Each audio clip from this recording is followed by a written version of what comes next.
ఖచ్చితంగా ఇండియా కూటమి అధికారంలోకి వచ్చిన అభిప్రాయం. రైట్. లక్ష్మణ్ గారు, మీ అబ్జర్వేషన్స్ ఏంటి? ఎందుకంటే ఇందాక చెప్పినట్టుగా 17 లోక్సభ ఎన్నికలు జరిగినాయి.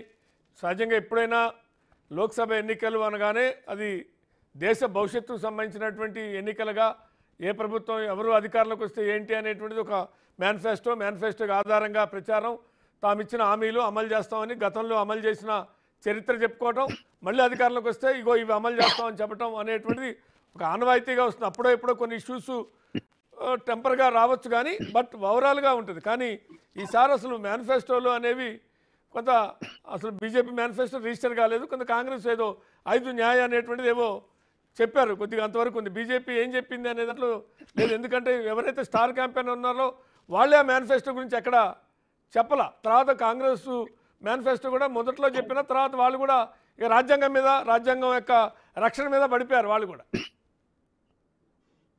శ్రీనివాస్ గారు, బీజేపీ మేనిఫెస్టో అని మీరు ప్రస్తావించారు. అసలు బీజేపీ మేనిఫెస్టోనే విడుదల చేయలేదు. సారీ, బీజేపీ ఒక వ్యక్తి చుట్టూ పరిభ్రమించేటువంటి పార్టీగా దిగజారిపోయింది. మోడీకి గ్యారంటీ అనే పేరుతో వాళ్ళ ఎన్నికల మేనిఫెస్టోను విడుదల చేశారు. ఆ పార్టీ యొక్క స్థితి అది చెప్పకనే చెబుతున్నది. భారతదేశ ప్రజాస్వామ్యం ప్రపంచంలోనే అతిపెద్దదే అని కాలరగేసు ఉంటారు.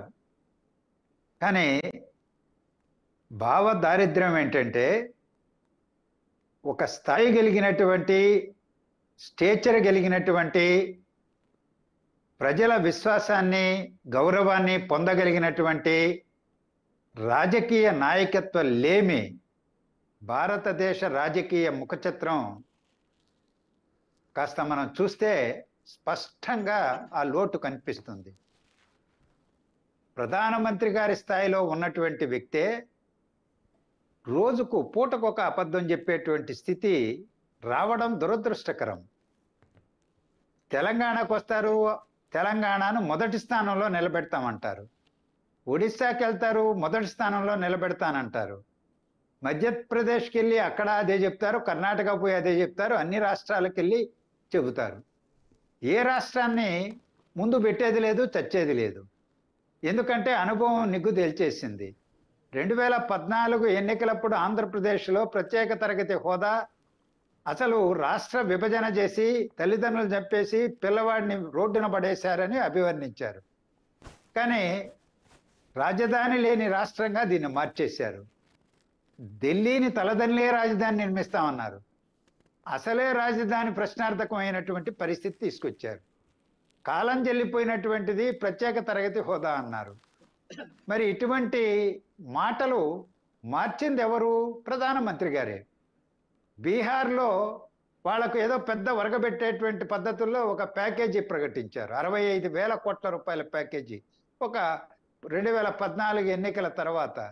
కానీ ఏ ప్యాకేజీ లేదు. జమ్మూ కాశ్మీర్కు ప్యాకేజీ ప్రకటించారు. ఆ రాష్ట్రాన్ని రాష్ట్ర ఉనికే లేకుండా చేశారు. 3 ప్రాంతాలుగా విడగొట్టారు.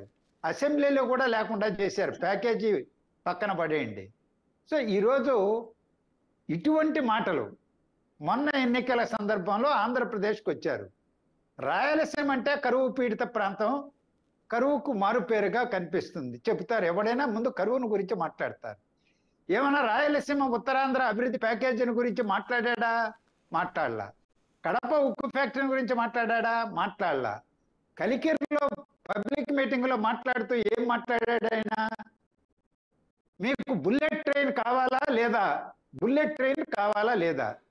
గంజి లేక దస్తున్నారు, ఆకలి చావులు జరుగుతున్నాయి. గల్ఫ్ దేశాలకు 10,000 సంఖ్యలో వలసలు వెళ్తున్నారు.